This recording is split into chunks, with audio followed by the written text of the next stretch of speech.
Mire, amigo, tenemos $100 y queremos comprar el número 1 del hombre radioactivo. Así que vaya por él y tráigalo. Sí, señor. Caramba, huélanlo, muchachos. Es la materia con la que se fabrican los sueños. Huele como mi abuelo. Oigan, parece que va a llover. Hay que llevarlo a casa. Hicieron una inversión peligrosa.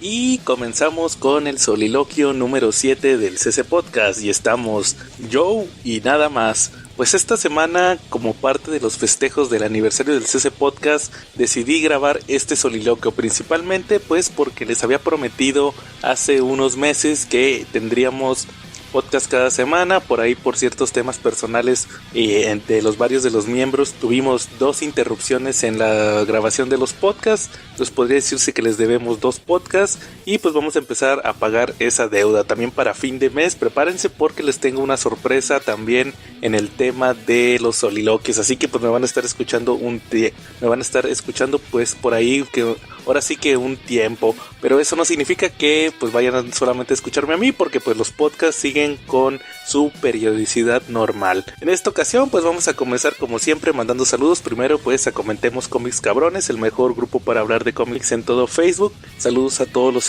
cuates, saludos a David, a Carlitos Roldán, también que no se nos olvide Quetza, a Edsel, Enrique Hurtado, Toño Pérez, Gabo Velázquez, Alberto Morales, Javier Ramos, a Joaco Erro, nuestra escucha de YouTube. De igual manera también a Jane, saludos. Igual a Chinaski y a Don Armando de los Marvel Legends México Oficial, a Víctor Pérez Pérez, saludos también a él, Dave Odinson, a Sergio Hernández, el alumno más aventajado de Charlie, y también a nuestro seguidor de Twitter, Spidey 2099. También que no se nos olviden los saludos de Charlie, pues igual como siempre al Mesón Gaucho, al Take It Sushi, a los Silver Riders, a los Tortugos, al Bebote, al Ahí Rico, algún otro ahí que se me olvide de los saludos de Charlie, Rebeca la gerente, igual al Calaca, y sus saludos también que no se nos olviden a Diego, también a Jafet, igual a todos los que usualmente les manda saludos, y también pues igual al mejor grupo para comprar cómics en español, que es nada menos que el grupo de...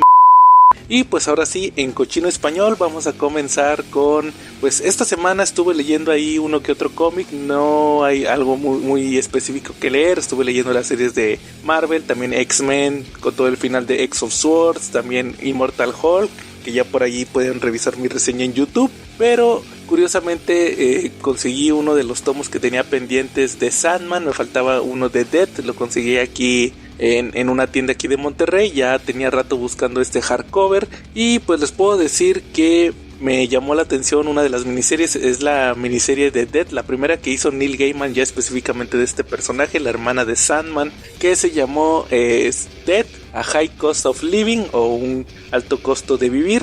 Esta miniserie la hizo, como les digo, Neil Gaiman, con portadas de Dave McKean y con el arte de Chris Bacalo. Curiosamente yo no soy tan fan de Chris Bacalo, no me termina a mí de gustar su arte actual. Igual también en los 90s recordarán que él estuvo en la era de Apocalipsis. Ahí ya como que su tipo de arte ya se deformaba, pero a principios de los 90s, cuando estuvo por ejemplo en Shade the Changing Man y aquí en Death, que es una miniserie de 1993, pues todavía su arte sí está bien, está aceptable. Creo que ahí no sé por qué decidió personalizar un poquito más su estilo y pues ya se fue convirtiendo en el que tiene actualmente, que les digo no es tanto de mi agrado, pero en esta miniserie de Death creo que sí queda muy bien. Resulta que esta miniserie toma la premisa que se nos presentó desde números del cómic de Sandman, que es que Death, la hermana de Sandman, la muerte, ella toma forma humana un día cada 100 años. Entonces ella durante ese día es mortal, está viviendo la vida de cualquier persona y según supuestamente lo hace como que para apreciar y para poder recordar por qué tiene esta importancia en su trabajo. Lo que nos van a presentar aquí es a un chavito que se llama Sexton, el cual pues es un chavito ahí todo amargado, todo... De hecho hasta mencionan que es como que tienes tendencias a tratar de tomar su vida.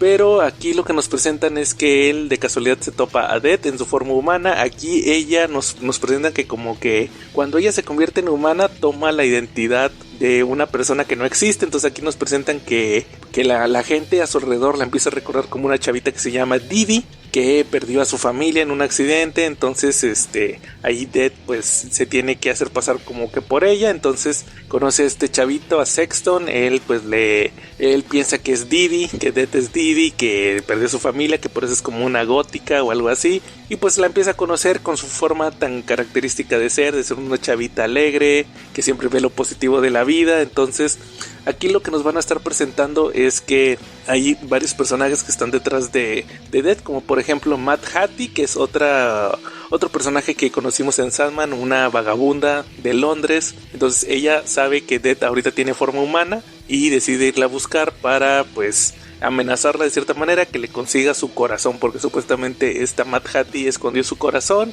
y le pide a Dead que lo busque y que se lo traiga. De igual manera hay otro personaje, una especie de ser sobrenatural, que también sabe que Dead está en el día que pasa como humana, y pues con la ayuda de uno de sus, pues podría decirse, alumnos de hechicería, deciden atraparla para quitarle su ankh, para quitarle este símbolo egipcio que usa en el cuello, que supuestamente lo que cree este ser es que es la fuente de su poder. Entonces vamos a ver cómo al mismo tiempo que este chavito Sexton, que está muy confundido, pasa el día completo con Dead. Vamos a ver cómo estos personajes van a tratar de atrapar a Dead también y tomar provecho de ella. Una miniserie que pues personalmente entiendo por qué se le considera pues un gran trabajo, pero la mera verdad no le entendí nada. O sea, se me hizo un cómic bien X. O sea, está entretenido, vemos las situaciones que pasan con los personajes. Yo entiendo que al parecer el valor que toma la historia es en base a las situaciones personales,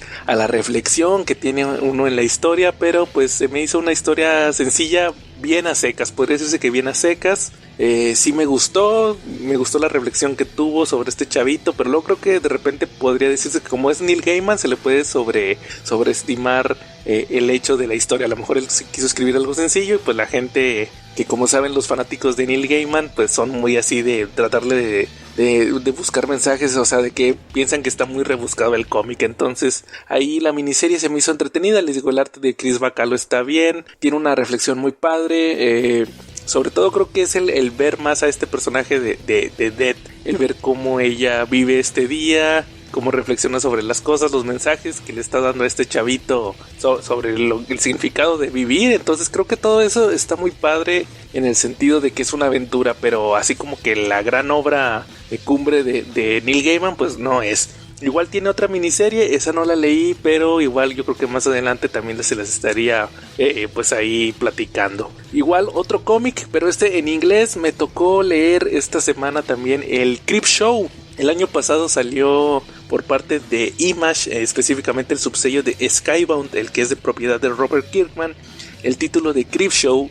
Una miniserie que salió el año pasado, que fue como que en conmemoración a la serie de televisión que está saliendo de Creepshow, que ya lleva 3 temporadas. Decidieron sacar el cómic, igual mantener como que el formato de la serie original, o más bien de la película, que luego tuvo su adaptación en cómic por parte de Bernie Wrightson, de que pues vamos a tener un host que va a estar presentando historias de terror. Específicamente el año pasado como que el encargado de la miniserie fue Chris Burnham, el dibujante de Batman Inc. Como que él fue el que estuvo moviendo todo este proyecto. Para esta segunda miniserie deciden que ahora pues no haya una persona específica, y al que veo que como que estuvo más involucrado, por lo menos en este primer número, fue nada menos que a Garth Ennis. Este primer número, de plano les puedo decir que se me hizo más interesante que los números del año pasado. Específicamente el año pasado no me gustó tanto la miniserie. Creo que sí salí un poquito decepcionado. De hecho ya ni siquiera lo platiqué. Yo creo que se los voy a platicar más adelante cómo estuvo el tema con esta primera miniserie, porque creo que sí se desinfló mucho. De repente entraron unos dibujantes y escritores que como que no entendían el tema de Creepshow, hacían sus historias de disque de terror pues no tan padres. Entonces como que cuando ese es el problema de las historias antológicas, que muchas veces lamentablemente entra la persona que no sabe ni qué onda va, la que mete nada más por meter, y termina ahí como que regándola. Aquí en esta segunda miniserie, les digo, en el primer número, una de las historias es de Garth Ennis. Sí se me hizo medio perturbadora, sobre todo porque toma la historia que hace Garth Ennis. es sobre un padre de familia que un día va al baño y de repente se le aparece pues ahí un feto ahí que le empieza a hablar. Entonces pues empieza a ver esta figura todo el tiempo, cuando está con los amigos, cuando está con la iglesia, cuando está con la esposa, y al final es una historia así bien Garth Ennis, bien macabra, sobre que al final se descubre que él tenía una hija. Lo dejan muy subliminal, que él tenía una hija y que la hija salió embarazada y pues él la obligó a que ya no tuviera el bebé. Entonces es como una reflexión así medio extraña, sí se me hizo muy perturbadora. De hecho me sorprendió que la gente no estuviera hablando de sobre todo los movimientos sociales de esta historia de Garth Ennis. No sé si más adelante salga, de hecho el cómic tiene pues una semana que salió y pues se me hizo así medio, más que, o sea, sí quería más terror, pero no ese tipo de terror con Creepshow. Entonces pues habrá que ver qué tal quedan los otros números de esta segunda miniserie. Esperemos por lo menos que esté mejor que la anterior, y pues igual yo creo que en otro episodio del podcast les hablo de esa primera miniserie, sobre todo ahorita que ya vamos a entrar en octubre, que significa comentemos terror cabrones. Así que pues ahí queda Creepshow. En el caso también de las series, pues les quiero platicar de dos series. La primera, les quería recomendar nada menos que el anime de Rurouni Kenshin de Samurai X. Este anime, pues como saben, fue un manga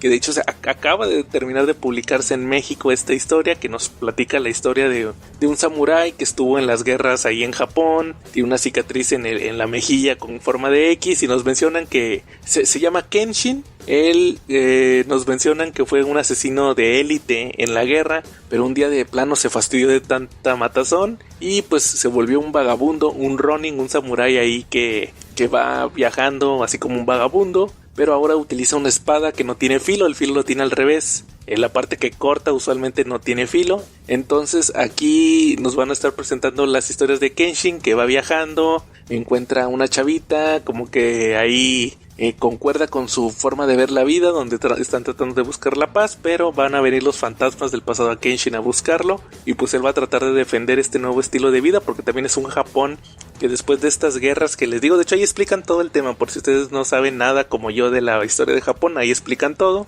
Pues ahora están defendiendo este nuevo estilo de vida, esta nueva era, donde ya los samuráis ya no existen y que pues todo esto está obsoleto, y ya están tratando de buscar una forma más civilizada, más occidental de vivir ahí en Japón. Es como que histórico también este tema de Rurouni Kenshin. Originalmente hubo un anime allá por principios del 2000. Curiosamente este anime no terminó de adaptar la obra porque todavía no terminaba de salir el manga. Era esta época donde sacaban pues los animes al mismo tiempo que el manga, y luego tenían que meter un chorro de relleno. De hecho este Rurouni Kenshin tiene relleno. Al final adaptaron sí la parte más chida de la historia del manga, pero ya al final donde vemos ya la respuesta a varias preguntas sobre el origen del personaje ya no salió en el anime. De hecho también tuvo películas live action, y ahí hace un par de años sacaron las que adaptaban el final, pero en un anime no ha existido este final, apenas lo van a hacer con esta nueva versión. Me ha estado gustando. Ahorita a la fecha que estoy grabando llevan como unos 11 o 12 episodios.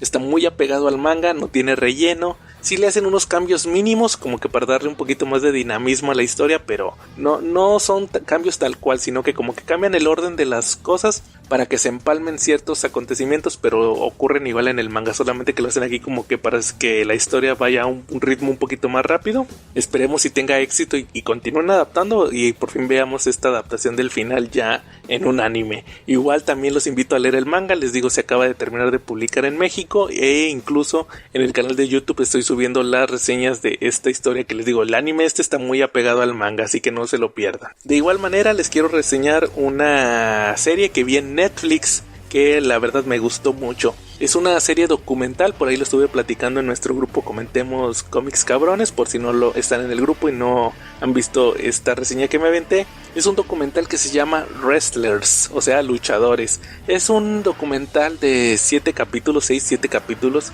donde nos van a estar mostrando la actualidad de una empresa de lucha libre que se llama Ohio Valley Wrestling, OVW. La curiosidad de esta empresa, pues por si ustedes no son muy fanáticos de la lucha libre, o por lo menos se ubican a la WWE, pues es una empresa muy pequeña de lucha libre que está ubicada en Kentucky, ahí en Estados Unidos, en una zona muy rural. Pero el chiste es que esta empresa, esta arenita de lucha libre, por muchos años fue el territorio de desarrollo de la WWE. ¿A qué me refiero con esto? Pues fue una especie de segunda división. Cuando contrataban a un luchador joven, o sea, un luchador que no venía de otra empresa importante, porque esos los debutan inmediatamente en la WWE, sino que era un chavito, oye, mira, este chavo tiene potencial, porque de hecho ahí en la lucha libre tienen como cazatalentos. Entonces cuando un cazatalentos encontraba un chavito con potencial, obviamente no los podían debutar inmediatamente en la WWE, entonces ellos tenían una especie de alianza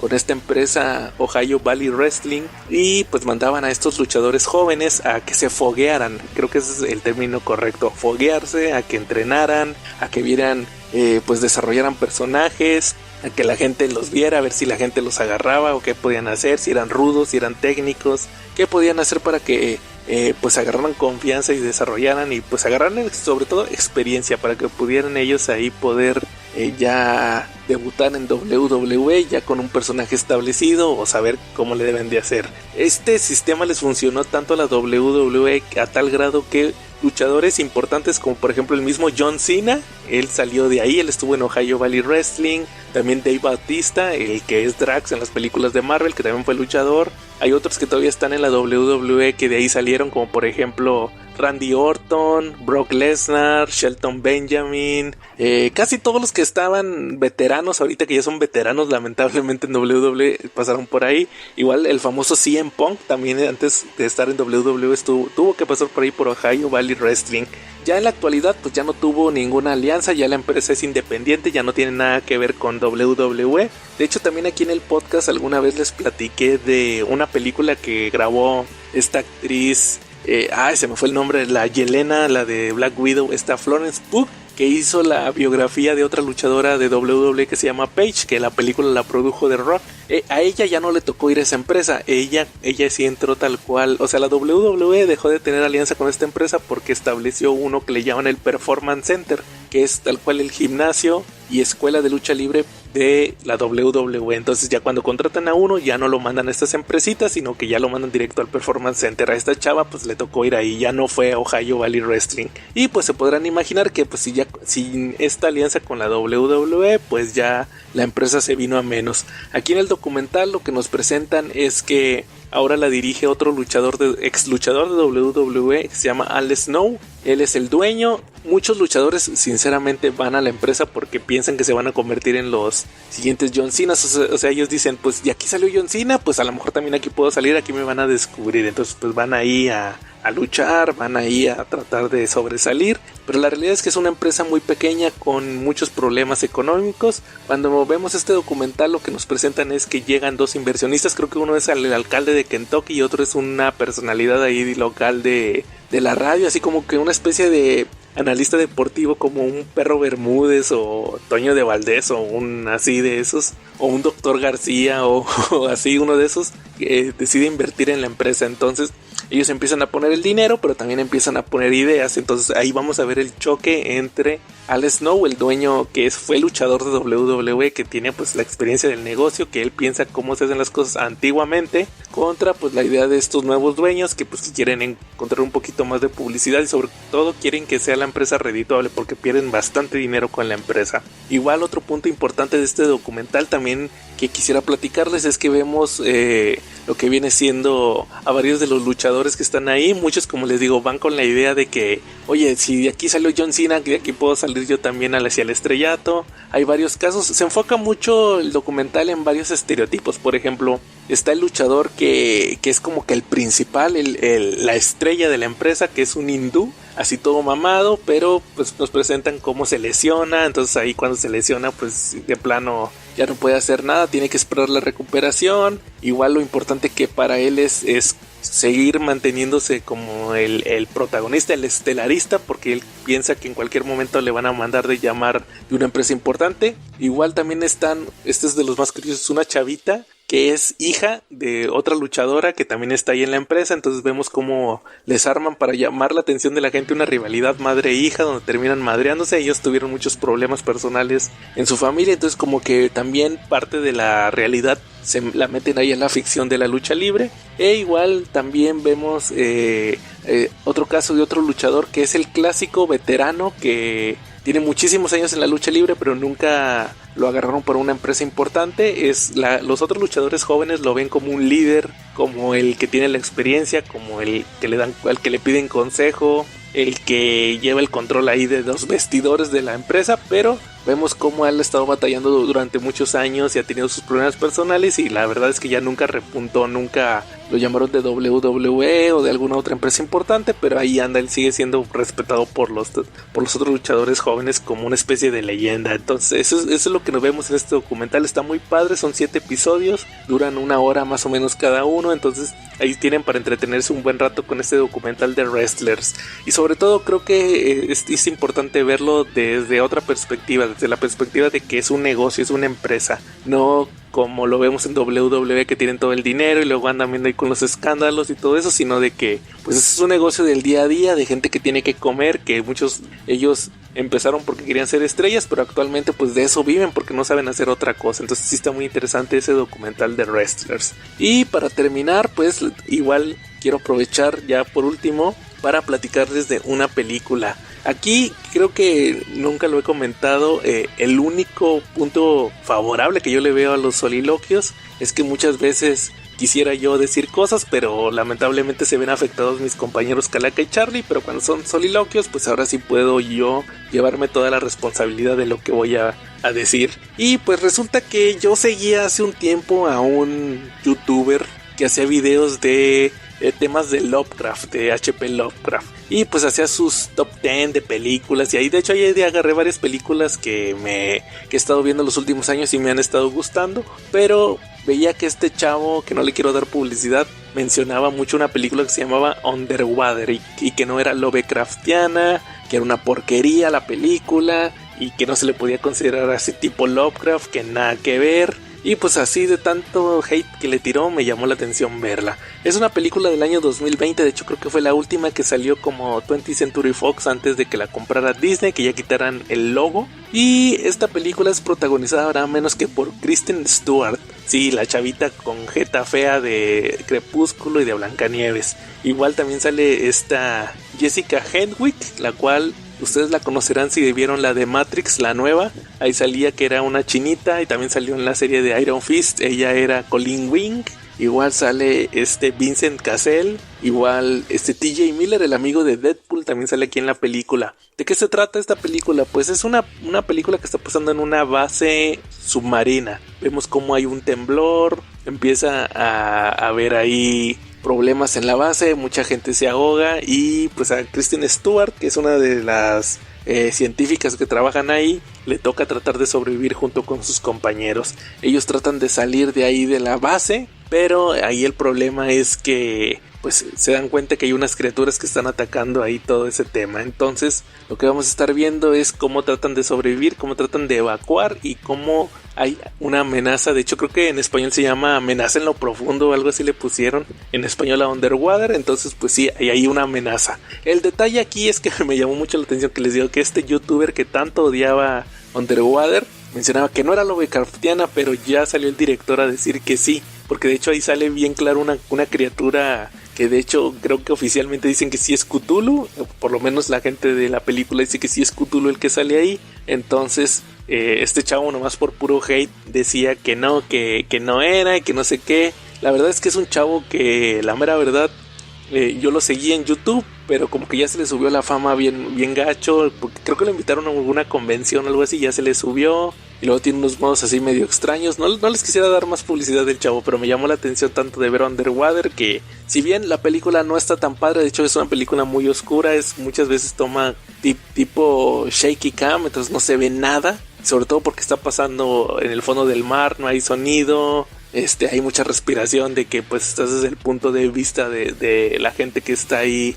Usan unos trajes así submarinos, entonces pues sí no está tan padre. No la recomendaría Underwater. Estuvo ni siquiera podría decir que es entretenida, sino que solamente la vi por compromiso, pero sí es Lovecraftiana. Ahí aparece ese Cthulhu y la película, y como que sí deja las puertas abiertas para más secuelas, pero yo pienso que ya no van a sacar nada. Igual Kristen Stewart pues es un vil tronco, entonces pues como que tampoco aporta mucho esta película, solamente la anécdota.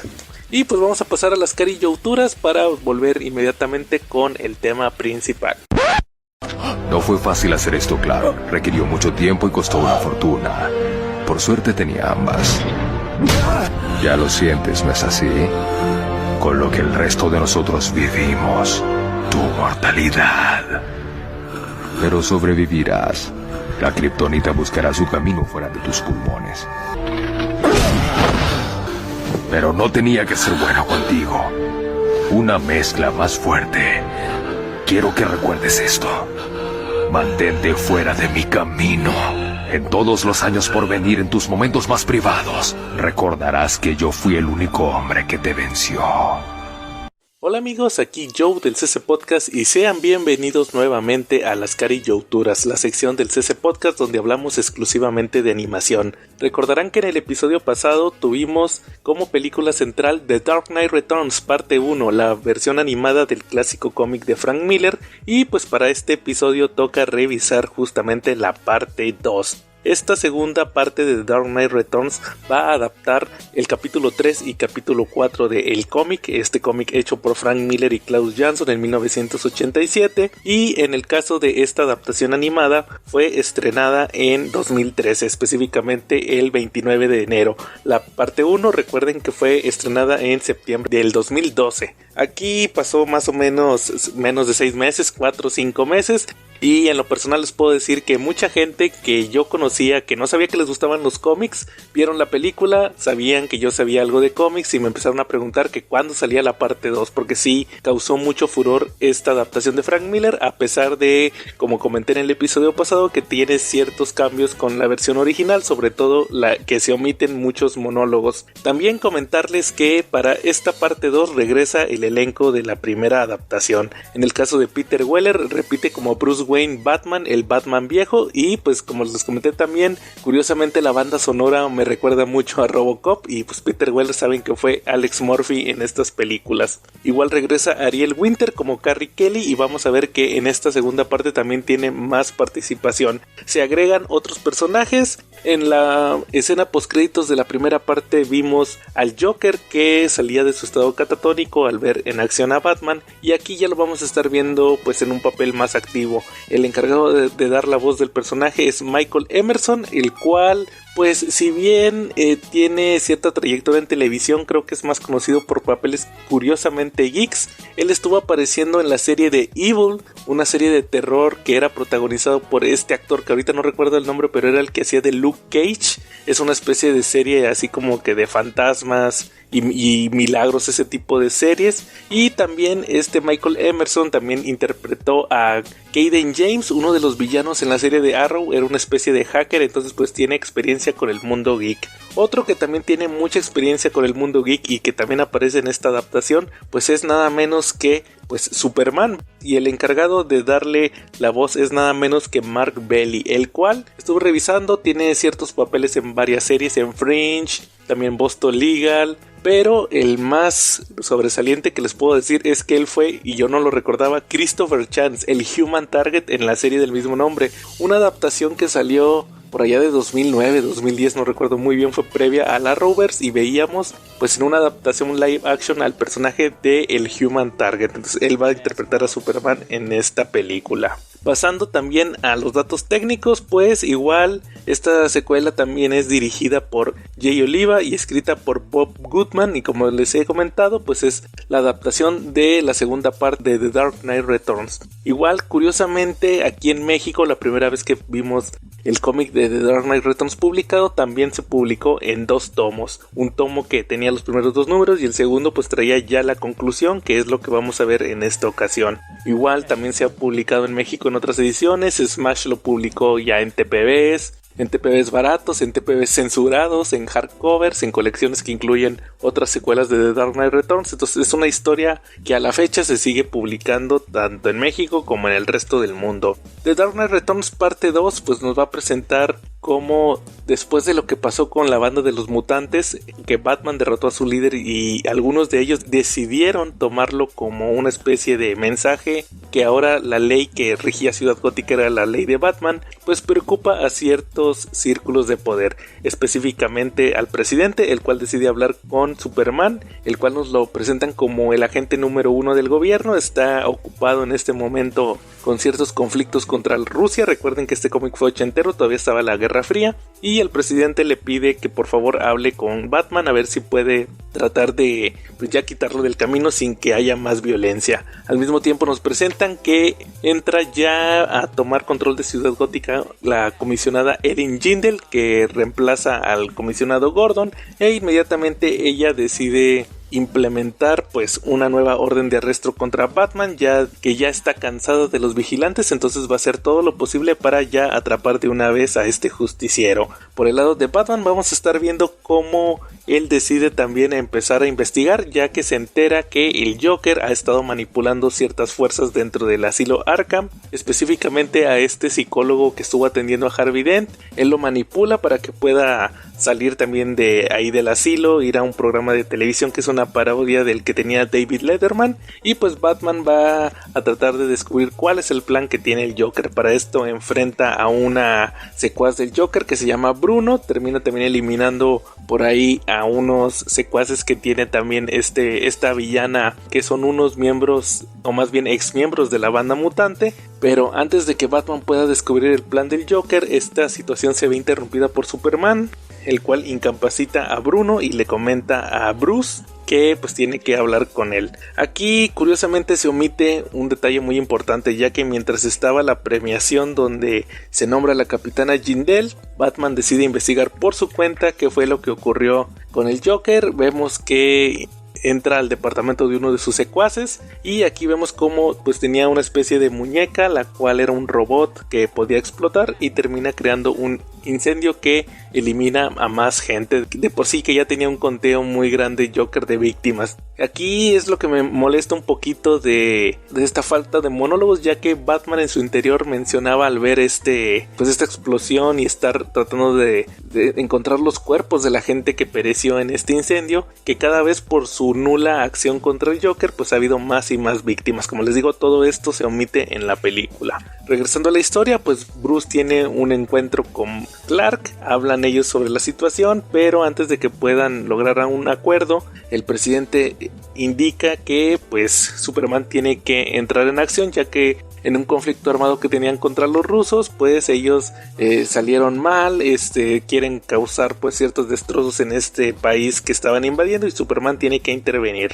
Por otro lado, vamos a ver cómo efectivamente el Joker llega al programa de televisión de David Endocrine, como les comenté, pues una parodia de David Letterman, y ahí pues desata pues una masacre, ya que utilizando otro de los robots que le preparó su asistente, termina rociando del gas del Joker a todos los asistentes, y pues él se sale con la suya, ya que Batman al mismo tiempo estaba combatiendo a la policía en el techo, ya que ellos sabían que pues la aparición del Joker iba a atraer al vigilante. Por otro lado, aquí se presenta una parte medio confusa de la historia, creo que nunca la he entendido ni en el cómic ni en la película. Vemos cómo el Joker decide ir a buscar a Selina Kyle, la cual pues ya es una anciana, utiliza el servicio de acompañantes que ella creó y un lápiz labial de control mental para pues que vaya una acompañante a atacar a un senador, lo hace que salte de una ventana. Todo esto en realidad es una distracción, ya que al mismo tiempo vamos a ver cómo el Joker ataca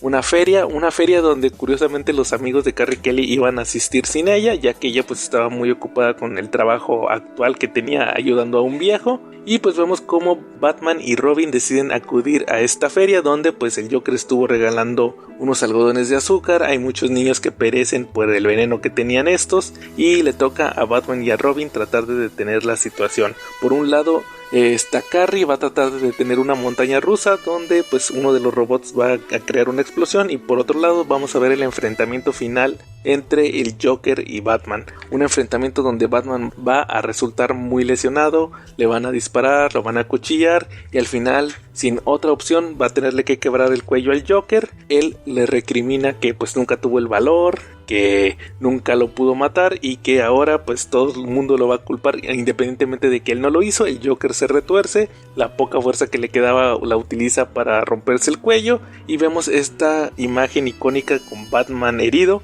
al lado del cuerpo del Joker. Aquí pasamos ya a la última parte de The Dark Knight Returns, donde Batman huye de la policía con la ayuda de Robin, que había quedado un poco tocada por el hecho de combatir a un asistente del Joker que terminó pereciendo. pero lo importante es que Batman se salva de morir gracias a Alfred, el cual lo opera, pero de igual manera vemos como Superman, al estar combatiendo a los rusos, ellos lanzan una bomba nuclear, Superman trata de desviarla, pero resulta que este misil tiene una especie de pulso electromagnético que termina llevando a toda la ciudad, incluso desde todo el país, a estar a oscuras. El miedo empieza a surgir, empieza a haber disturbios, incendios, mucho caos, y Batman, todavía muy herido, pero ya recuperado de el peligro de muerte, decide nuevamente salir, utilizando unos caballos decide reunir a las tropas, que son pues las pandillas de mutantes y los hijos de Batman, y pues tratan de traer un poco de seguridad y un poco de control a la ciudad.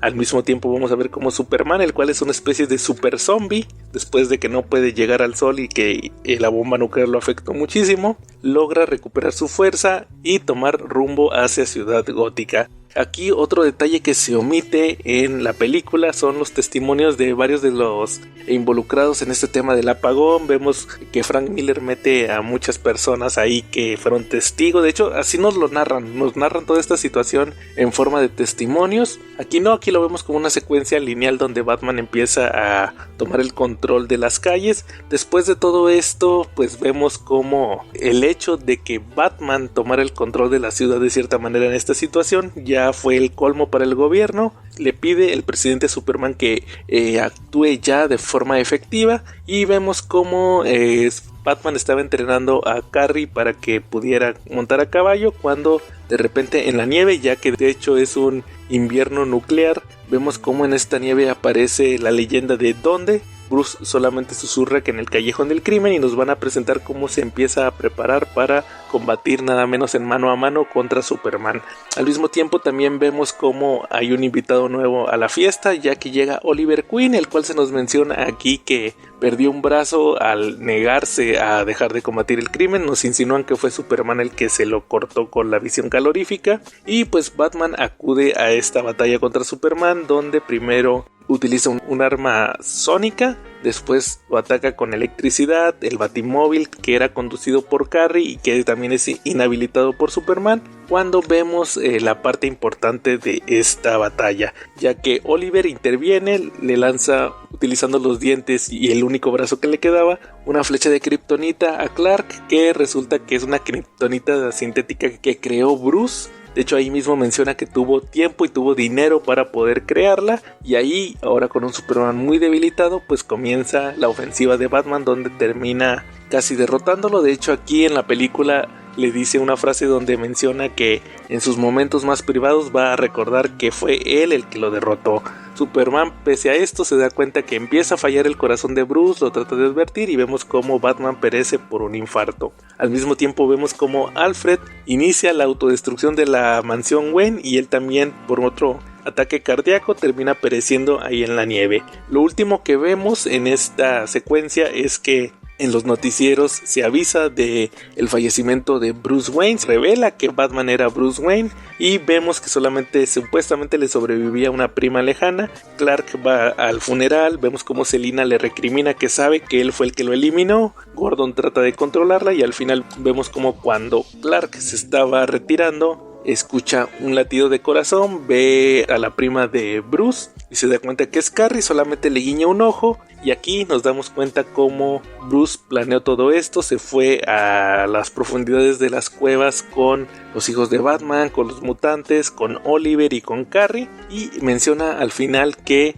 si bien estuvo 10 años buscando una forma de cuál sería una buena muerte, ahora está buscando una buena vida. Y este es el último diálogo que vemos en esta adaptación de The Dark Knight Returns. Como les digo, un clásico del cómic, un clásico infaltable para los fans de Batman. Como les mencioné también, en lo personal es mi cómic favorito de todos los tiempos. Y pues un detalle que les puedo mencionar de esta película es que, si bien faltan los monólogos, creo que la versión más sencilla de esta historia la tenemos ahí en la pantalla. Creo que, aunque suene un poco loco, estaría padre que hubieran hecho una versión incluyendo los pensamientos de Bruce con los monólogos. Creo que le aportaban mucho a la historia, pero pues igual muchas cosas nos las están mostrando en la pantalla. Otro detalle importante es que en el caso de la batalla final entre Batman y Superman, me parece muy bien llevada. se adapta bien, también se le agregan un poquito de detalles para tratar de ampliar un poquito más la acción. Creo que eso estuvo bien. La batalla también entre Batman y el Joker al principio de la película en la feria también me parece muy bien llevada. Esa es menos caótica, pero igual tiene buenas secuencias, sobre todo el ver los ataques del Joker con el cuchillo hacia Batman se me hacen brutales. Eso es una buena adaptación. Entonces pues ahí está The Dark Knight Returns parte 2. Ya con esto por fin concluimos con esta saga de 2 películas que para mí son de lo mejor que ha producido DC Comics en los últimos años. Y con eso pues concluimos las carillauturas del día de hoy. Estén al pendientes, ya que la próxima ocasión vamos a hablar de otra película animada de DC Comics. Esperemos que se trate de Superman Unbound, la cual adaptaba Superman Brainiac, el arco de Jeff Jones, Richard Donner y Gary Frank, donde Superman combatía a este extraterrestre tan famoso de su mitología como lo es Brainiac. Sin más por el momento, aquí estuvo Joe y nos vemos en la próxima. Y pues ahora sí vamos a pasar al tema principal de este soliloquio. Específicamente para este episodio decidí traerles el tema de los santos griales. Primero que nada y antes de comenzar pues vamos a definir un poco de qué se tratan los santos griales. En el coleccionismo específicamente este término de santo grial tiene pues una definición. ¿De qué se trata? Por ejemplo, en los cómics o en las figuras se trata de un objeto muy difícil de conseguir. Por ejemplo, no sé, por decirles algún ejemplo, sería pues la portada plateada de Batman de La Muerte en la Familia, aquella que sacó Editorial Beat, que hay muy pocas copias. O por ejemplo también alguna edición de la primera aparición de Superman del Pepín, o algún tipo de coleccionismo, algún tipo de objeto coleccionable que tenga ese mismo objetivo. En el caso del CC Podcast pues hemos mencionado el tema de los santos griales varias ocasiones. No hemos tenido un episodio tal cual, pero aquí lo hemos definido más que nada y para que quede un poquito más claro, como ciertos cómics que hemos batallado para conseguir y que hemos deseado por varios años. Entonces prácticamente es a lo que nosotros específicamente nos referimos como santos griales.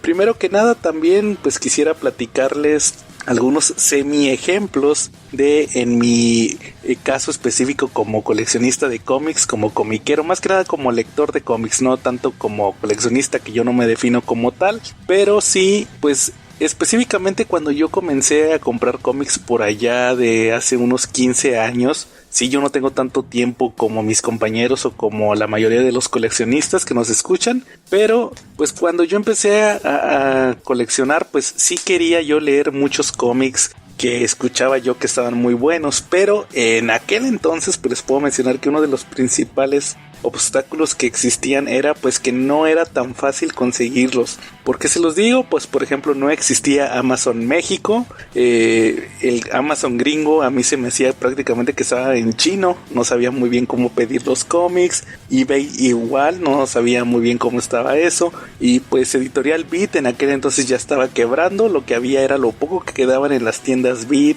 y pues lo que se podía conseguir en grupos de segunda mano, pero pues obviamente ahí a precios exorbitantes, además de que los cómics que a mí en lo personal me llamaban la atención, pues no los podía conseguir así tan fácil, porque pues si había ediciones, eran ediciones en español, no porque fuera malo, sino que eran ediciones de Beat, que eran números que ya no se conseguían, y pues los que lo estaban vendiendo pues querían prácticamente un ojo de la cara por esos cómics. La solución era conseguirlos en el Comic Castle Monterrey, que ya desde aquel entonces pues yo ya lo visitaba, pero pues también pasaba el detalle de que a veces no podía conseguir las ediciones porque pues o no las tenían disponibles, o también, como les digo, no se conseguían, o eran cómics muy antiguos que no sacaban alguna reedición en ese momento, y pues esos eran los obstáculos con los que yo pues tuve que lidiar en aquella época, hace como 15 años. Algunos casos específicos que aquí traigo y que me gustaría señalarles es, por ejemplo, uno de los que más me llamó la atención y les va a dar un poco de risa, es el Batman Año 1. Sí, o sea, en Smash lo hemos visto pues que lo ha publicado también en este cómic de... ¿Cómo se llamaba esta edición? Que era lo mejor de DC, que costaba 100 pesos. Después en varios hardcovers lo han publicado. Ahorita ya es bien común conseguir el Batman Year One y también pues en inglés. Pero pues sí hubo un tiempo donde en el Comic Castle de Monterrey no lo surtían. Entonces ahí estuve batallando para conseguirlo. Otro que me pasó el caso similar, que de hecho ese batalló un poquito más, fue el Kraven Last Hunt. También Smash ya lo publicó varias veces. Incluso no sé si Panini lo vaya a sacar. Creo que es inminente que lo saquen en alguna ocasión. Pero también en inglés batallé mucho para conseguirlo. De hecho, como dato curioso, cuando conseguí ese Kraven Last Hunt, la historia clásica de Mike Zeck de Spider-Man, esta donde Kraven intenta asesinarlo, pues fue porque en el Twitter de Comic Castle Monterrey pusieron que tenían disponible la edición. Yo les pregunté por Twitter si estaba ya, ahí lo tenían a la mano, y hasta les dije, échenme la mano, háganme el paro ahí, guárdenlo, escóndanlo, porque ahí voy para allá. Llego en 10 minutos ahí de mi trabajo al Comic Castle, estaba cerquita, entonces pues me tuve que aventar para poder conseguir la edición, y pues ya fui muy feliz porque por fin pude leer esa historia, no porque no pudiera conseguirla en línea, sino porque a mí siempre me ha gustado más leer los cómics en físico. Realmente pues no soy muy coleccionista de ediciones digitales. Esos fueron algunos de los primeros casos de, entre comillas, Santos Grial. No los considero tal cual Santos Grial, sino que fueron cómics muy difíciles de conseguir. Otro cómic que sí considero un Santo Grial y que fue exactamente la misma situación, de hecho también pasó en Comic Castle Monterrey, fue el cómic de El Hombre de Acero, sí, el de John Byrne, que también ya lo vimos publicado aquí en México por Smash. Fue publicado en el DC semanal, fue publicado en un tomo. Y pues esta historia, les estoy hablando que estábamos por ahí de 2013, estaban los nuevos 52, el origen de Superman, que era el válido, era el, me parece que era el Secret Origin, o no, ya no, creo que ya, todavía no era considerado oficial el Secret Origin, fue hasta más adelante donde Jeff Jones lo volvió a hacer canónico, sino era el Birthright, me parece, el de Mark Waid. Entonces pues no había reediciones del Hombre de Acero, entonces a mí me llamó mucho la atención porque pues escuchaba que era una historia muy buena de John Byrne y que pues era un origen muy padre de Superman, pero pues no se podía conseguir. Las ediciones que se conseguían en aquel entonces, en el 2013, y que pasa lo mismo con Batman Año 1 y con Kraven Last Hunt que les acabo de platicar, pues eran las de Editorial Beat, que pues como les dije querían un ojo de la cara, y pues eran ediciones de los 90, ya todas viejas, ya todas apestosas de viejo. Entonces pues se manchaban los coleccionistas y los vendedores queriendo ahí vender esas ediciones. ¿Qué fue lo que ocurrió? Pues fue un dato curioso, porque me tocó conseguir el primer tomo del Hombre de Acero en TPB de una colección que salió hace unos años, que eran 10 TPBs con todo el inicio de Superman de John Byrne. Compré el número 1, pero lo que me llamó mucho la atención es que traía el logotipo que en aquel entonces era el logotipo de DC. ¿Qué quiere decir? Pues que era una reedición nueva. Y pues ¿por qué me llama la atención? Porque poco tiempo después, de hecho lo he mencionado en muchas ocasiones, poco tiempo después pasó el tema de Convergencia, donde regresó el Superman que fue antes de Flashpoint, el Superman que estaba casado con Lois Lane, que se supone que ese Superman era el que su origen era el de John Byrne, fue el Superman que tuvimos la mitad de los 80s, todos los 90s, toda la primera década del 2000, era el Superman que murió a manos de Doomsday. Y recuerden que ese Superman, su origen técnicamente era el de John Byrne. Entonces pues fue como una especie de sospecha de que como que por alguna razón voy a necesitar volver a leer este origen, pues prácticamente porque iba a regresar este Superman. Recuerden que en aquel entonces estaba el Superman de nuevo 52, todo chavo, todo tonto, todo inútil. Entonces pues ya querían deshacerse de esa versión, y este Superman que quedó, el de John Byrne, terminó combinándose para generar la versión que tenemos actualmente, que tiene un origen combinado, y que ese fue justamente el que tiene el Secret Origin como origen oficial.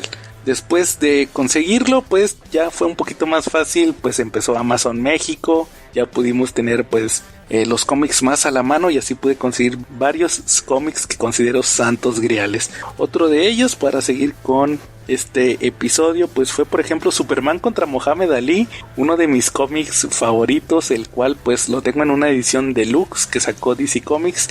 es en el tamaño de... es un hardcover en el tamaño de los cómics que saca Smash en hardcover, así más grandote. Y pues es esta historia que todos sabemos que sacó DC en los 70s, donde le toca a Superman boxear nada menos que contra el campeón mundial de peso completo Muhammad Ali. La historia es bien conocida, que pues Muhammad Ali pidió ciertas condiciones, como que por ejemplo en la historia él tenía que descubrir la identidad de Superman. Esta historia pues fue hecha nada menos que por Dennis O'Neil y Neil Adams, este equipo que estaba en Batman, estaba en Brave and the Bold, y que pues también hicieron estos cómics de Green Lantern y Green Arrow, uno de los mancuernas que lamentablemente ambos escritor y dibujante ya fallecieron, pero que son leyendas del cómic. Esta historia pues a mí me encantaba, siempre había deseado tener una copia, y pues este hardcover, al tenerlo pues cumplí uno de mis santos griales que siempre quise conseguir. Otra historia que entra dentro de la misma categoría y que conseguí apenas hace unos años fue por ejemplo Son of the Demon. Esta historia que pues muchos saben que es entre comillas el origen de Damian Wayne. DC sacó una edición en un TPB que traía 3 historias, que era Son of the Demon, Bride of the Demon y Bird of the Demon.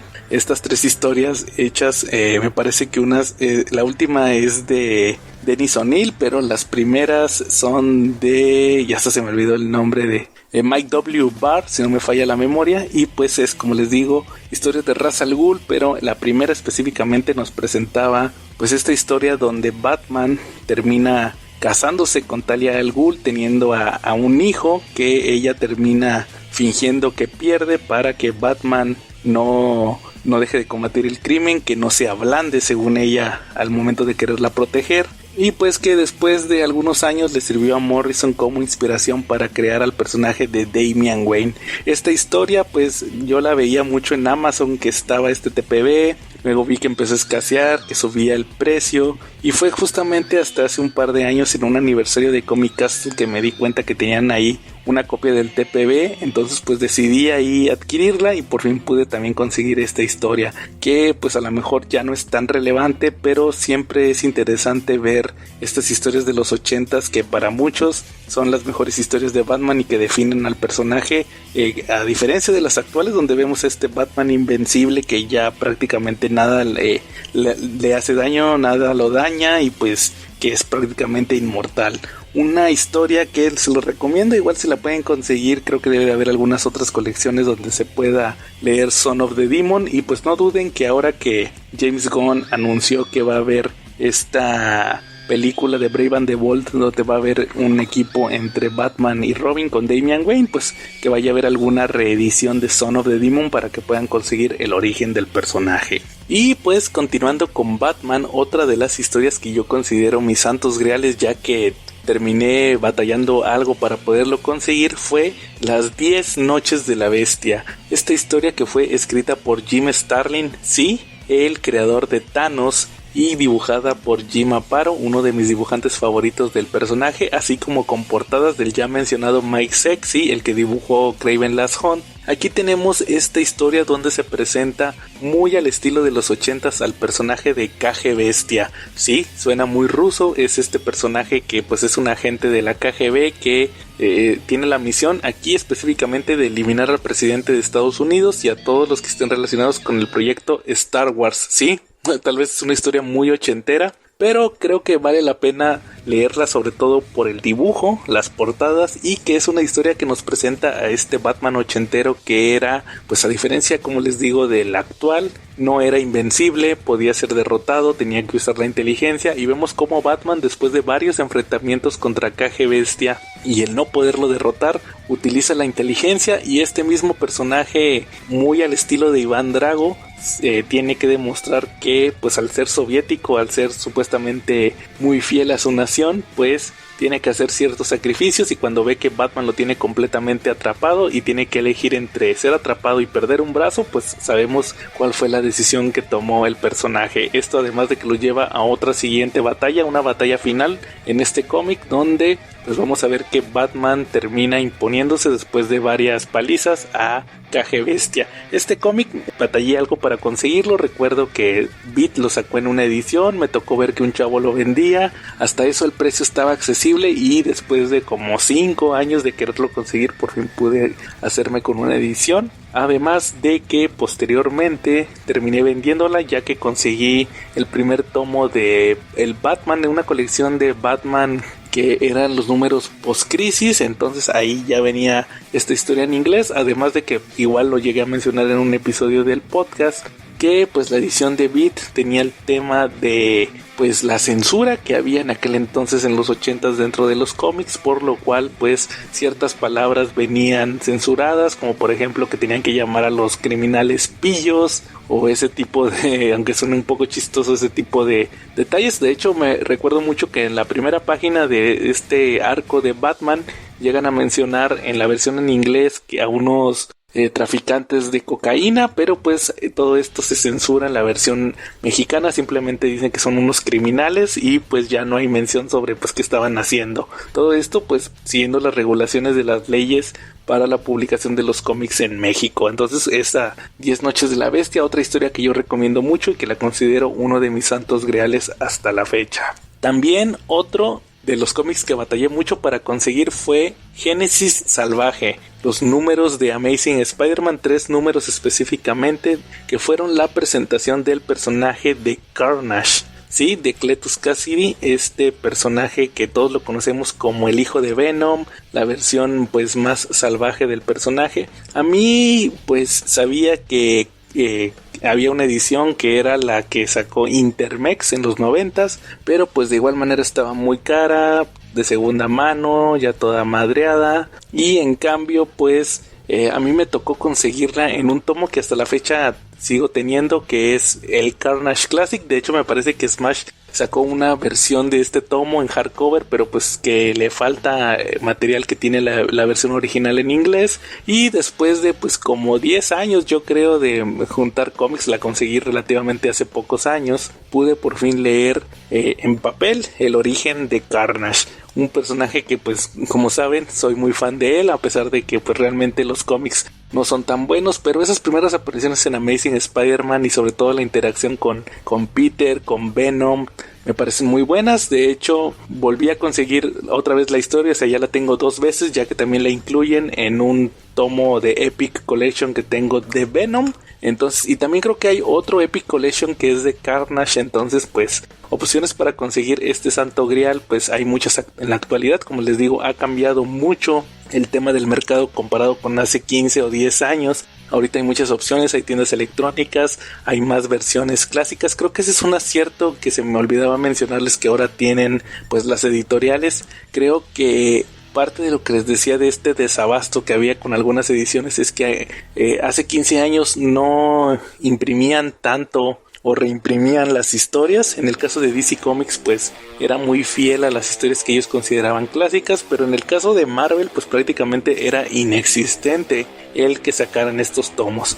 En la actualidad pues existe este fenómeno de los Epic Collection, lo he mencionado muchas veces, son tomos recopilatorios de grandes etapas con muchos números y que pues realmente es un precio relativamente accesible, y pues actualmente pues salen muchos al mes, salen como 3 o 4 al mes de diversas colecciones. Entonces es muy fácil que si ustedes quieren conseguir las historias de algún personaje pues puedan hacerlo con estos tomos, además de que cuando originalmente salieron pues no tenían una regularidad de publicación, sino de que podía salir uno un año y luego hasta dentro de 2 años otro. Ahorita no, ahorita ya salen más seguidos, como les digo, y sobre todo los reimprimen. O sea, los primeros tomos que les digo que pues se salían muy poco, ahora sí los vuelven a reimprimir. Entonces hay mucha variedad, y sobre todo que ahora sí se puede conseguir cualquier material de el personaje que ustedes quieran de Marvel. Yo creo que también DC está muy a tiempo de hacer algo similar, aunque pues hay colecciones que ellos sacan como de Teen Titans que se sigue publicando, Suicide Squad de los 80s, los crossovers de las crisis. Hay muchos títulos, y sobre todo creo que, como les digo, al final todo esto es de que hay mucha variedad en los TPBs que se pueden conseguir. Otro de los santos griales, continuando con esto, pues podría decirse que es Who is Wonder Woman, una historia que a mí me tocó saber de ella cuando compré los tomos de Under the Red Hood de Batman. Los compré en la liquidación de Editorial Beat, fueron las grapas, de hecho fueron las que yo utilicé cuando grabamos el episodio de Under the Red Hood el año pasado. Y pues ahí venía la publicidad de que Editorial Beat iba a publicar este cómic de Wonder Woman. A mí se me hizo, les soy sincero, muy atractivo el dibujo. Esta versión de Wonder Woman que se nos presentaba era dibujo de Terry Dodson, el cual actualmente pues solamente es portadista, pero para este arco él también hacía los interiores. Fueron los primeros números de esta colección de Wonder Woman después de la Infinite Crisis, era parte de One Year Later, y aquí el guionista era nada menos que Alan Heinberg, el cual también es conocido como el creador de los Young Avengers, además de que fue el guionista, parte del equipo de guionistas de la película de Wonder Woman. Who is Wonder Woman, como les digo, es parte de la reinvención del personaje después de Infinite Crisis, después de que por un año no existe Wonder Woman. Por ahí vemos a Donna Troy, que es la nueva Wonder Woman. Diana comienza a trabajar para una agencia del gobierno bajo el nombre de Diana Prince, porque ni siquiera existía la versión clásica de la identidad secreta en esta continuidad de DC Comics. Ahora sí ya existía, y pues vemos como parte de los objetivos del gobierno es encontrar a Wonder Woman. Obviamente ellos no saben que ahí anda Diana, que ella trabaja para ellos, y pues que la tienen ahí prácticamente en sus narices. Todo esto, agréguenle un plan de la bruja Circe para hacerse con las habilidades de Wonder Woman. Sobre todo creo que este arco, su principal característica es que nos presenta dentro de la historia pues un perfil de qué significa ser la Mujer Maravilla. Creo que de ahí viene el nombre. ¿Quién es Wonder Woman? Al final Diana tiene que tomar una decisión después de haber visto tanto a Donna Troy como a Circe. También por ahí anda Cassie, que es la Wonder Girl. Entonces tiene que tomar una decisión si quiere regresar o no a ser la Mujer Maravilla. Y sobre todo verla con este dibujo espectacular de Terry Dodson, creo que es una gran alternativa. De hecho, actualmente también acaba de salir un hardcover en versión deluxe de esta historia. Yo tengo el TPB clásico, lo conseguí hace relativamente pocos años. También hay una colección de TPBs esenciales de Wonder Woman, que creo que vienen en un slipcase, y ahí también viene este tomo, pero pues el hardcover es una gran opción ahorita, ya que creo que también trae material adicional. Así que también a esta lista de Santos Griales entra Who is Wonder Woman de Alan Heinberg y Terry Dodson. Otro de los Santos Griales, para no estarlos aburriendo, pues sería El Mundo de Krypton de Superman. Uy, buenísima. Yo tengo una anécdota muy curiosa con este cómic. Por ejemplo, ya les había platicado hace un momento sobre Batman Year One. Si ustedes son fanáticos del podcast, pues sabrán que alguna vez platiqué que la primera vez que leí Batman Año 1 fue en una de las ediciones de bolsillo, ediciones de media carta de Editorial Beat, en una reimpresión que sacaron a principios de los 2000. Era de un amigo mío, del hermano de un amigo mío, me prestó el primer número, me clavé mucho con esta historia de Batman Año 1, luego la conseguí digital, en aquel entonces que se conseguía en CBR o en JPG, así pude terminar de leer la historia. Posteriormente, pues ya me hice con el TPB, que lo platicamos hace ratito en el tema de los semisantos griales, pero también llegué a conseguir una copia de este número 1 en edición chiquita. Otro que me prestó mi amigo, que les digo que pertenecía a su hermano, fue también el Superman número 1, que era el primer número del Mundo de Krypton. Esta historia pues es parte de unas miniseries que sacó John Byrne, además de su Superman, donde tomó él el control, que nos presentó con la miniserie original del Hombre de Acero. Decidió lanzar 3 miniseries: el Mundo de Krypton, el Mundo de Smallville y el Mundo de Metrópolis. Estas primeras dos, la de Smallville y de Metrópolis, de hecho las acabo de conseguir apenas hace menos de 2 meses. Tengo muchas ganas de reseñarlas, así que no se pierdan próximamente también en el canal de YouTube y en Facebook las reseñas de estas historias. Pero específicamente el Mundo de Krypton tiene la peculiaridad de que es dibujada por nada menos que Mike Mignola. Es el guión de John Byrne y con el arte de Mignola, el cual pues todavía no tenía su estilo característico, ya tenía ciertas peculiaridades que le hemos conocido en su dibujo, pero todavía se dedicaba al cómic comercial. Específicamente El mundo de Krypton nos va a llevar a miles de años en el pasado de la civilización de los kryptonianos, donde vamos a conocer a uno de los antepasados de Superman y de Jor-El, donde vamos a ver cómo comienzan los problemas en este planeta que para muchos es un paraíso. Vemos cómo tienen una sociedad casi utópica, pero pues hay ciertos individuos que están causando el caos, hay ciertos choques entre ideologías, entonces todo esto lleva a que este antepasado de Superman empiece a tener ciertas dudas, le revelan ciertos secretos, y todo esto conforme van pasando los años va escalando, va mostrando más problemas, y pues sirve como una especie de preámbulo a ciertos conceptos que de hecho se llegan a utilizar todavía hasta la actualidad. Por ejemplo, hace unos años que estuvo la serie de Krypton, esta serie de televisión donde salía el abuelo de Superman, llegó a presentar conceptos que vimos en esta historia del mundo de Krypton. Entonces fue una miniserie icónica, era muy difícil de conseguirla y sobre todo en la actualidad, y tuve la suerte de que en Amazon llegaron a poner un TPB relativamente viejo. De hecho trae el logotipo anterior de DC Comics, el que tuvo a mediados del 2000, entonces fue una suerte haber podido conseguir esta historia, que para mí es una de las mejores historias de Superman de John Byrne que he leído. Así que ahí queda también el mundo de Krypton. Aquí quisiera hacer un paréntesis también para hablarles de pues un fenómeno que ya tiene algunos años y que creo que también ha ayudado mucho al tema de los santos griales.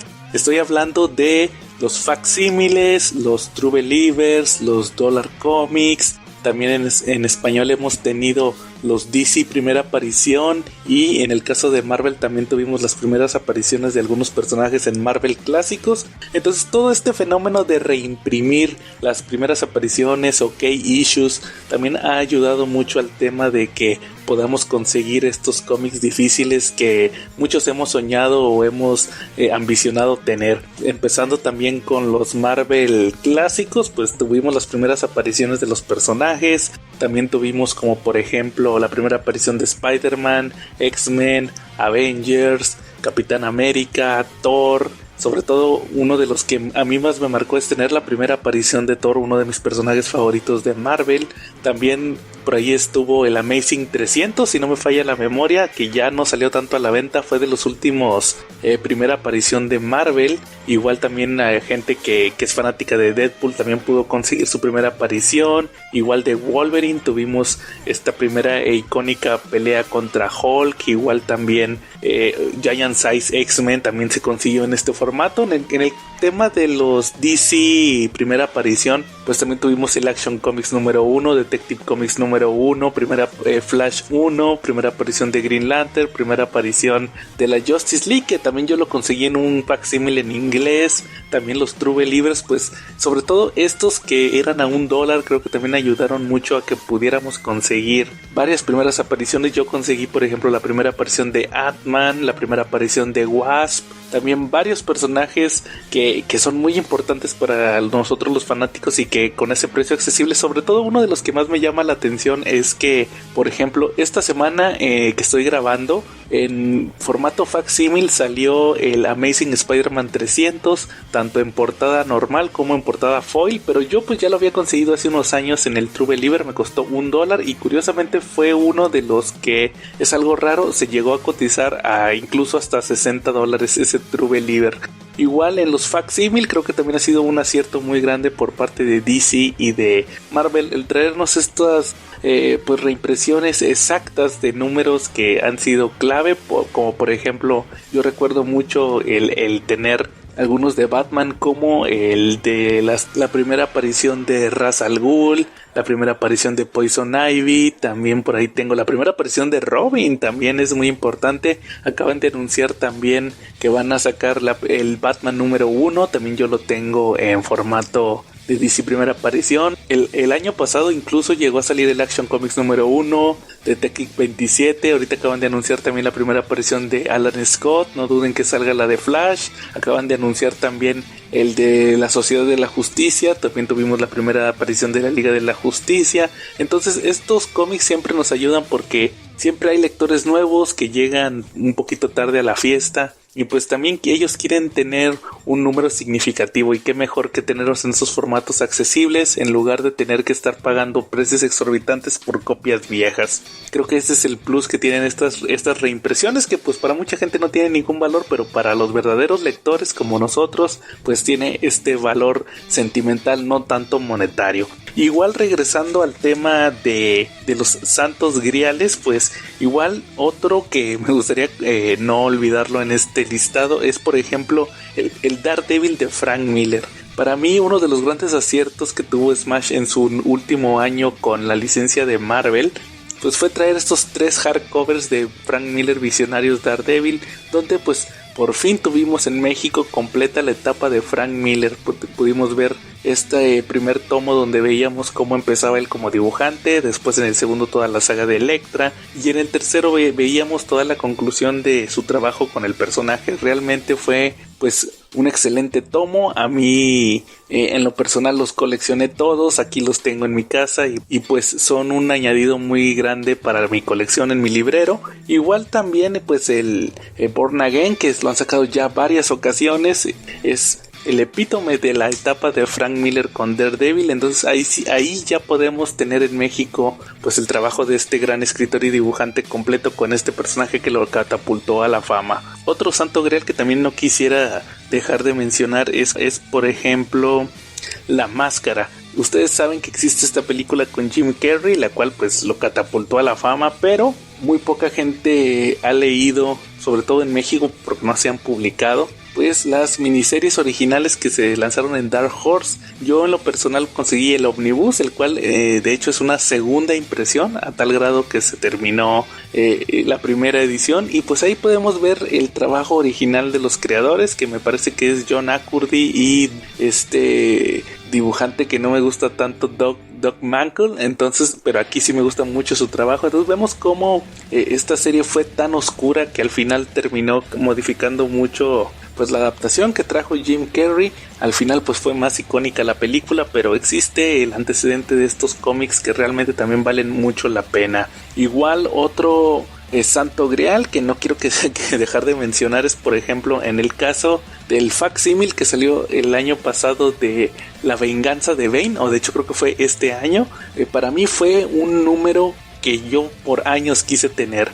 La primera aparición de Bane, la cual se publicó pues como preludio a Nightfall, y de hecho también se incluyen los tomos que recopilan este mega evento de Batman. Pero pues esta primera aparición de Bane por muchos años fue inédita en México. Editorial Beat nunca lo trajo. Fue hasta ahorita que Televisa con DC trajo los primeros tomos de La Caída del Murciélago que pudimos ver ya este cómic publicado en México. De igual manera, así como La Venganza de Bane pues fue un tomo que nunca se publicó, otro que sí se publicó y que por muchos años fue muy difícil de conseguir por parte de Editorial Beat fue La Espada de Azrael, este cómic de Dennis O'Neil con el dibujo de Joe Quesada, que pues también era parte del preludio a Nightfall y que nos presentaba el origen de Jean-Paul Belli. Pues igual se cotizaba muy caro, eran ediciones viejas, ediciones maltratadas, y pues era lo que se podía conseguir. Entonces al final también Smash lo trajo en el formato de clásicos modernos y por fin podemos tener ahí una versión un tanto accesible. Todavía hay varias copias ahí rondando de esta historia que pues también es parte clave de lo que se lanzó en Nightfall. Otro santo grial para mí y sobre todo aquí en México fue por ejemplo Planet Hulk. Se publicó en las grapas que publicó Smash hace unos años. Por mucho tiempo no hubo una reimpresión hasta que cuando salió la película de Thor Ragnarok se decidió traer en un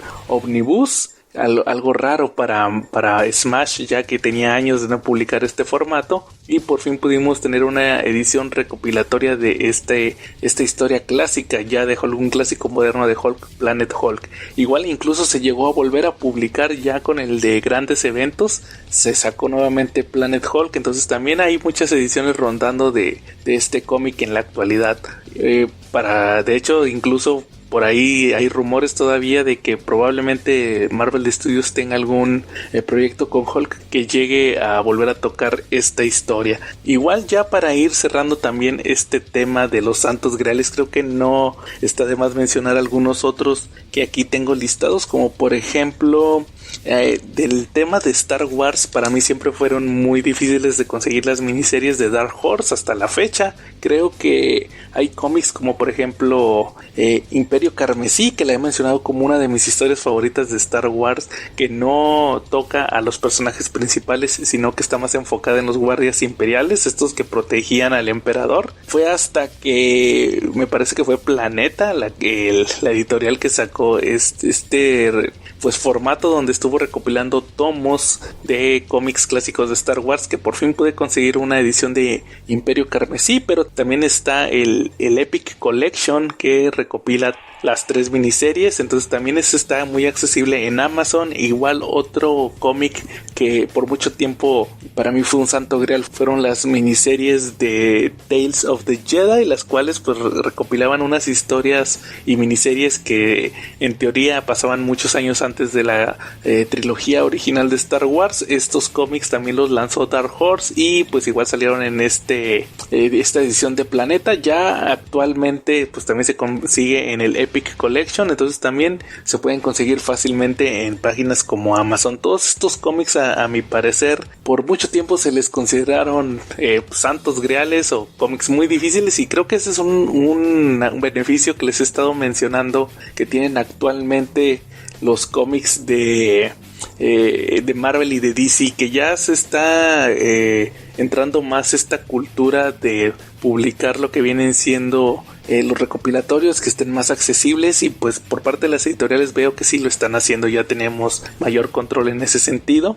que ya podemos tener a la mano más este tipo de historias, que pues sobre todo porque como se siguen adaptando, siguen retomando elementos, pues siguen trayéndose a la continuidad actual.